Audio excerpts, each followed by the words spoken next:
নমস্কার স্যার। নমস্কার।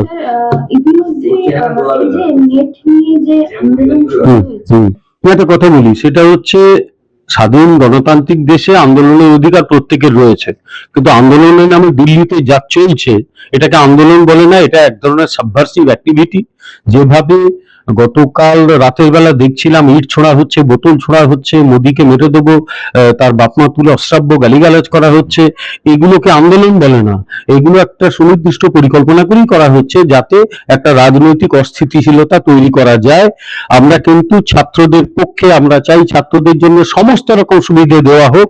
মাননীয় প্রধানমন্ত্রীও বলেছেন যে ছাত্রদের ওয়েলফেয়ার, তাদের কল্যাণ হচ্ছে আমাদের সবচেয়ে গুরুত্বপূর্ণ, এবং সেইভাবেই আমরা সিদ্ধান্ত নিচ্ছি। মানে welfare and future of the countries youth, সেটা আমাদের টপ প্রায়োরিটি, এবং কেউ এটা নিয়ে খেলা করলে তার বিরুদ্ধে কড়া ব্যবস্থা নেওয়া হবে। কিন্তু তারপরেও যে লোকগুলো এই ধরনের আন্দোলন করছে তারা অন্যদিকে তাকিয়ে আন্দোলন করছে। কারোর লক্ষ্য পাঞ্জাবের নির্বাচন, কারোর লক্ষ্য 2027-এর উত্তরপ্রদেশের নির্বাচন। তারা কেউই ছাত্রদের, যুবদের মানে ভালোর জন্য আন্দোলনটা করছে না। স্যার, ধর্মেন্দ্র প্রধানের পদত্যাগের দাবি করে এই আন্দোলন হচ্ছে, ওনার কি পদত্যাগ করা উচিত? আমার কথা হচ্ছে, একজনের পদত্যাগ করে কি সমস্যা মিটে যাবে? আর সবচেয়ে বড় কথা, যে সরকার কি চুপ করে বসে আছে তা তো নয়। সরকার তো সিদ্ধান্ত নিচ্ছে যাতে এই ধরনের ঘটনা বারবার না ঘটে। একটা সিস্টেমের মধ্যে বহু যুগ ধরে কিছু ভাইরাস লুকিয়ে রয়েছে, এবং এরা প্রত্যেকে কংগ্রেস ইকোসিস্টেম থেকে তৈরি হয়েছে। সেগুলোকে খুঁজে খুঁজে বার করা হচ্ছে। কংগ্রেস বলুক, তার আমলে কবার পেপার লিক হয়েছে, এবং সেই পেপার লিকের আলোচনা ছেড়ে পালিয়ে যাচ্ছেন। এখান থেকেই বোঝা যাচ্ছে তার লক্ষ্য কিন্তু ছাত্র যুবদের ভালো করার নয়, তার লক্ষ্য এটা নিয়ে এক ধরনের অত্যন্ত খারাপ, নোংরা, কুৎসিত রাজনীতি করা, যেটা তিনি করে চলেছেন বারবার। পরবর্তী প্রশ্নে যাব। এই যে আন্দোলনটা হচ্ছে, এটা তো শুধুমাত্র যে ছাত্র আন্দোলন তা তো নয়, ডিপ স্টেটের থেকেও একটা আর্থিক সাহায্য বা অনুদান পাওয়া যাচ্ছে। তো এই বিষয়ে কি বলবেন? আমি একটা কথা বলি, ছাত্রদের প্রতি আমাদের পূর্ণ সহানুভূতি রয়েছে, এবং আমাদের কাছে টপ প্রায়োরিটি এদেশের ছাত্র যুব, তারাই এদেশের ভবিষ্যৎ।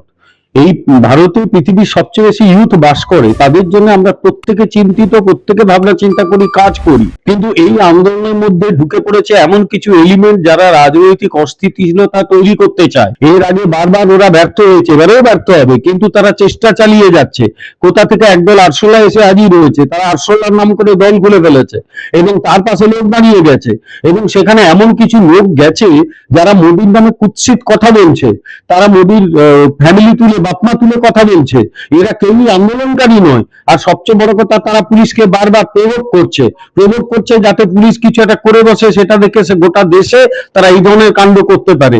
কিন্তু ওরা মনে রাখুক যে আমরা সজাগ আছি, আমরা লক্ষ্য রাখছি যে ওরা কতদূর এগোতে পারে।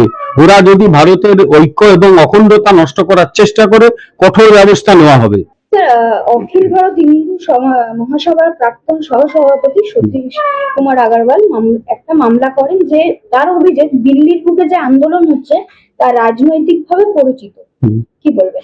না, তিনি মামলা করেছেন, এটা আদালতে গেছে আমি বলতে পারবো না।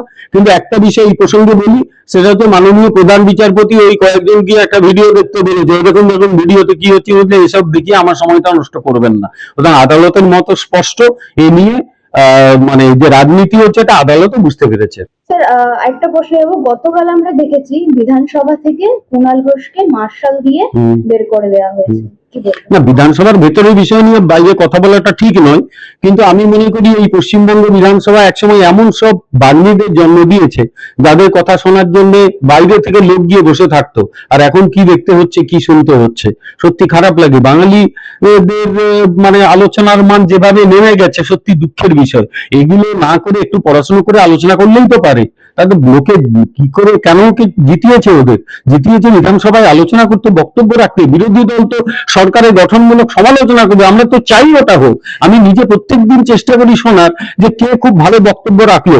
এখন দেখছি শাসক দলের লোকেরাই ভালো বক্তব্য রাখছে, আগে বিরোধীরা রাখতো, এখন বিজেপি লোকেরাই খুব ভালো বক্তব্য রাখছে, বাকিদের বক্তব্য শোনাই যায় না। একটা অদ্ভুত ব্যাপার দাঁড়িয়েছে। একটু আগে আমি একজন মাননীয় মন্ত্রীকে বলছিলাম যে বিরোধীদের যে বক্তব্য, তো কর্তব্য নয়, আপনারাই ভালো বক্তব্য রাখুন, কারণ বিধানসভার সম্মান রক্ষা করার দায়িত্ব এখন আপনাদের। স্যার পরবর্তী একটা বিষয়, কল্যাণ বন্দ্যোপাধ্যায়, ওনাকেও সাসপেন্ড করা হয়েছে ইতিমধ্যে, কি বলবেন? না, উনি আজকে দাঁড়িয়ে আছেন দিয়ে কি সব বলে যাচ্ছেন সংসদের গেটের কাছে, দেখলাম টিভিতে দেখলাম একা দাঁড়িয়ে আছে এবং হাত মেরে ফেরে কি সব বলে যাচ্ছে। কে জানি দিনের বেলাতেও ভদ্রলোক কি সমস্যা হয় এখন।